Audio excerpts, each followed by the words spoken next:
Mr. Vargas. I'm gonna remind you. Adrian Broner, Manny Pacquiao. You're the expert on this fight. You fought both of them. How does this fight break down? You know what? It's a good fight for both fighters. 50-50. I honestly think, I know I said 50-50, and I'm gonna contradict what I said a little because actually it's 60-40 because I think Manny has the advantage just because he has the most experience out of the two. He possesses high intensity speed, power, of course. But I'd say even before power would be his speed. You know, his speed becomes power. And for that reason, I think he's going to use that to his advantage, along with his experience, and to just defeat Adrian Broner with those qualities. But Adrian does have his counter-punch ability to catch Manny Pacquiao coming in, and that may be dangerous for Manny. I don't believe that Broner has the knockout power, the one-punch knockout power, but if, you know, if he earns Manny's respect from the first, second round, you know, that can give him an opportunity to win, you know, in the fight. And of course, he's able to counter-punch that nice right hand, stun him possibly, you know, and go after the attack, then he has a chance. But we'll have to find out. Then again, this is a question that I ask myself, like, how much left does Manny Pacquiao have at him at 40 years old? Sometimes with these fighters, older fighters, you find out when age is caught up to them, you know, from one night to the next. You know what I mean? From one fight to the next. You know, better explain. And this fight against he's doing well, but that was several months ago. We'll see how he performs come January 19th. And I'm interested in finding out how this fight is going to develop. Anything can happen. Now you're on DAZN now. How's that working out?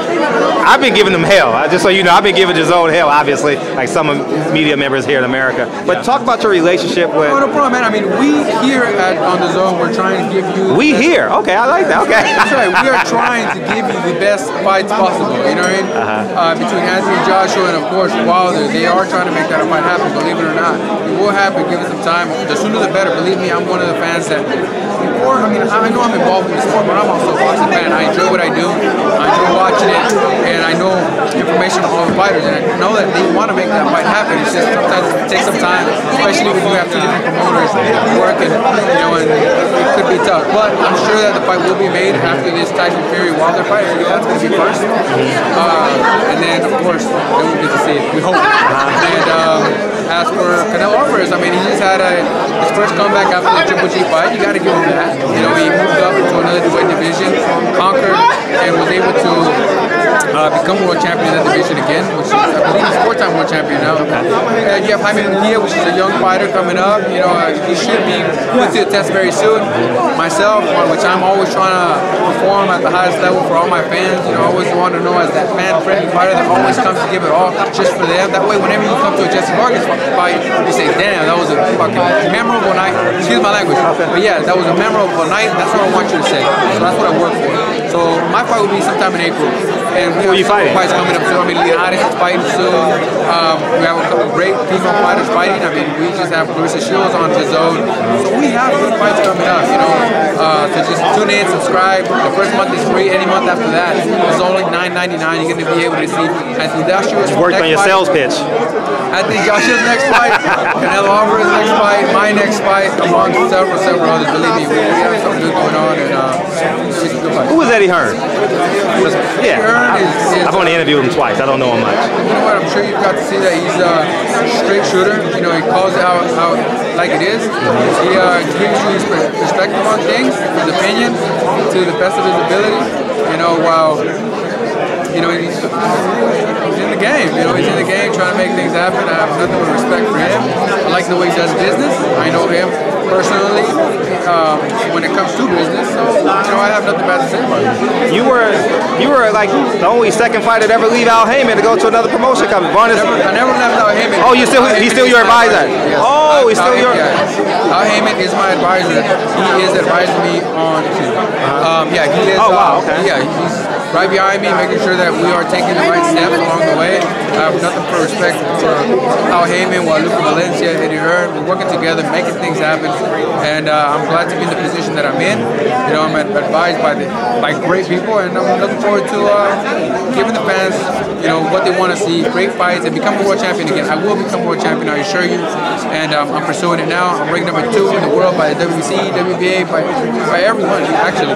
So I'm hoping to come back very soon with that title. Who you call out some names for April? Excuse me? What guys in April? Everyone seems to be tied up, so what guys? There's several. I don't want to say several, but there's a couple guys that, believe me, once the name comes to the light, you know, I'm sure you're gonna be interested to watch the fight. You know, myself versus these 2-3 fighters that we are mentioning at the moment, they don't have any ties. You know, they're open and available to fight, and they're interested in the fight as well. So with that being said, whoever's we're gonna confirm soon, you're gonna like it. Believe me. Okay. Just take my word for it. It's gonna be a good no fight. Jarrell Miller opponents, please. I don't even know that. I don't know who Jarrell Miller. Jarrell Miller will be fighting cab drivers and bus drivers. Listen, so anything can happen in boxing. That's the thing. Yeah, you're right. Tony Harrison. Exactly. You just saw this fight against Tony Harrison and Charlo, right? You know, that was a surprisingly good matchup, right? And I'm sure they're gonna make the rematch. You know, I'm hoping that Charlo is able to come back, you know, gain his title once again, because I know Charlo, I know him well, you know, and he's a talented fighter. I think that sometimes the fighter has ups and downs, but that's why we all tune into the sport. Even though a lot thought that Charlo was gonna win, a lot of people tuned in because they wanted to see what was gonna happen. You just never know. You know what I mean? Even in the Canelo fight, I mean, you know, in a good night for Rocky, imagine if he would have came up with the comeback of the century. You're right. You know, it's just, that's why we love boxing. So guess what? Both guys have two fists, you know what I mean? They're strong, they're well prepared, so anything can happen. I mean, we learned this time and time over and over again. Of course, the possibilities of it happening are you just never know. I mean, if you want to put up the probabilities, maybe it's 80-20, whether it's going to happen or not. But that's when we're all willing to bet money on each fight. You know what I mean? Whenever some people come up to me and say, hey man, I made some money on you. Hey, I'm glad. And there's been only twice, and they say, oh man, I didn't make my money. I'm like, my bad. I'll get you next time. That's just the way boxing is, man. I mean, we got to give it our all. We fight for you, and make sure that you are. Listen, if we don't fight for you, you'll see us moving around, not even trying to engage in action. You see us engaging. We're there. We're trying to give you action. We're trying to give you your money's worth. This is boxing. This is entertainment. You know, this is a big drama. Big drama show. Speaking of big drama show, you're a hell of an ambassador for the sport of boxing. Why? I would say that it first begins with, I wouldn't consider myself that way. I would just consider myself an honest guy that is a boxing. I love my boxing in and out of the ring. I do it myself, and I want to make sure that my fans enjoy the fight just as much as I watch a Wilder versus Fury fight, a Canelo versus Rocky fight. You know what I mean? I'm even a commentator every now and then. I get the opportunity to commentate certain fights, and I just give you my point of view, what I see happening, may happen, or just happened, and through the channel that I'm working with. And I enjoy it because I give you my honest opinion, whether people like it or not. You know, it's non-biased. You know, and I tell you how I call it. I call it how I see it, and I guess it's just me being honest, man, and giving you my perspective on things. I think that's what people have learned to respect with time. Why, it seems like early on in fighter's career, Bob Arum does an exceptional job in getting you in the right place, putting you in the right fight, and then when it's time for you to become a superstar, it seems like his superstars vacate the premises. Why? First of all, it's not easy to become a superstar. You know, and not even that, a mega superstar is even more difficult. Well, you're a superstar. You're a star in boxing. Yes. Thank you. No, you are. You are. I try my best. But I think that in the beginning it's much easier because the opposition that they're going up against is not as difficult. You know, and so they can perform as the promoter expects. In this case, Bob Arum, as you're speaking. But I think every promoter is that way. You put in your prospect to learn in each and every fight against someone, a fighter that is aggressive and goes for them, against a fighter that tries to outbox them, against a dirty fighter that just comes in head first, elbows, just so he knows how to for him to develop himself into the superstar that he might be. But it's not a sure thing. Anything can happen in boxing, you know what I mean? And it's so difficult to perform at this highest level. And once you get there, not only do you have to win the first fight to continue to generate a bigger audience, you have to win the second fight and the third fight. And guess what? I mean, if you lose the fourth, I mean, then they say, all right, well, he wasn't all that. I mean, the guy's good. It's just the opposition is not, you know, the opposition is tough, you know what I mean, that he's going up against. You know, so I think that has to do, I mean, it has to do with not only the fighter, it has to do with the team that he's around, the discipline, how disciplined the fighter is, how big the fighter dreams, you know, how much success he wants to gain in each and every fight, you know, his long-term goal. Not too many people can reach the success Manny Pacquiao did. How many? Too many people can. Well, no one yet has accomplished what Floyd has. You know, in his way, in his own way. You know, of course, no one has accomplished what Muhammad Ali, Sugar Ray. They're all their own unique fighters. They become their own superstars, and they gain this fan base that is loyal to them. You know, whether they're the flamboyant, trash talker type of guy, people will follow. Or just a Sugar Ray that's clean cut, nice, everything by the book, just raw talent. That's all he has. And that's when he had a great charisma, talented. I mean, I was one of his biggest fans.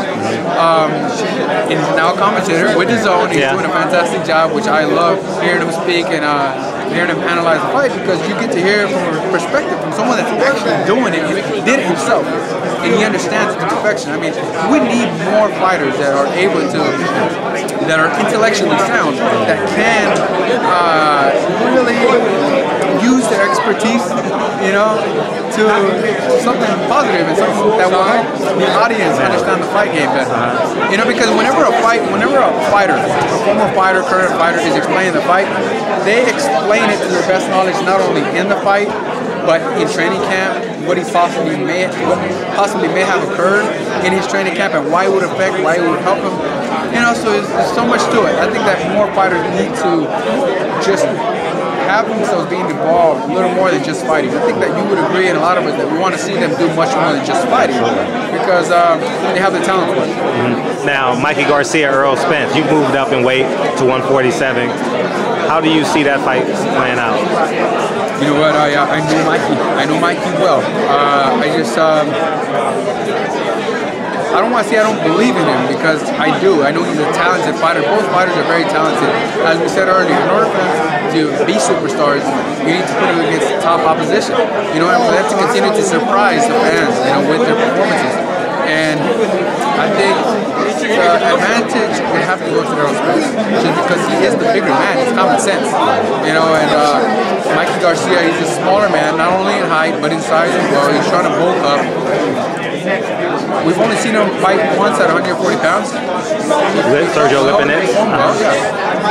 The fighter was not an Earl Spence, but anything can happen in boxing, and I wish both fighters nothing but the best. Honestly, I know Mikey well, so Have you ever sparred him, anything like that? No, I haven't sparred either guy. You know, I never sparred either guy. It would be good if we did. You know, get some action going, be entertaining. But I haven't sparred with the guy. It's going to be a good fight for both. Appreciate it. Any last words to your fans? Yeah, follow me on Instagram, you know, my social media, Vargas _, and I appreciate all the support. I hope that you enjoy a great boxing year 2019. Happy New Year to everyone. Tune into my next fight, you know, April, sometime in April, we'll soon confirm it. I want to see who you're fighting. I like it. I like it. Appreciate you, Jesse. Thank you, bro.